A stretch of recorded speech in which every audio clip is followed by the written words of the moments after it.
அனைவருக்கும் எனது அன்பான வணக்கம். திருவள்ளுவர் இயற்றிய திருக்குறளில் பொருட்பால் அதிகாரம் 40 கல்வி 392வது குறள். எண்ணென்ப ஏனை எழுத்தென்ப இவ்விரண்டும் கண்ணென்ப வாழும் உயிர்க்கு.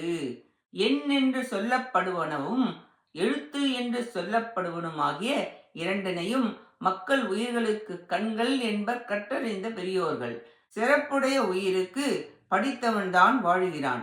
படிக்காதவன் வாழ்ந்தாலும் தகுதி உடையவர்கள் சிறப்பு பண்பு உடையவர்களாவர். தலைவனாகுபவன் கட்டாயம் மற்றவர்களை விட ஒப்பில்லாமல் உயர்ந்து இருக்க வேண்டும். கல்வியானது உணர்வு, மனது, புத்தியால் அறிவு இருக்க வேண்டும். உணர்வு அறிவை வளர்க்க வேண்டும். புத்தியால் செய்யும் அறிவு, மனதால் செய்யும் உணர்வு, இயக்கம், செயல் தேவைப்படுகிறது. எண்ணென்ப என்பது கணிதமும் தர்க்கமும், ஏனைய எழுத்தென்ப என்பது இலக்கியமாகும். மாறாத கணிதம், மாறும் இலக்கியம், அறிவு, உணர்வு இந்த இரண்டும் மிக அவசியம்.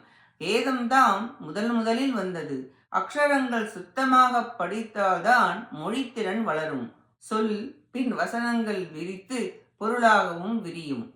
கண்ணில் சிறந்த உறுப்பு வேறொன்றும் இல்லை. அதனால் வாழும் உயிருக்கு கண் என்று எண்ணையும் எழுத்தையும் கூறுகிறார்.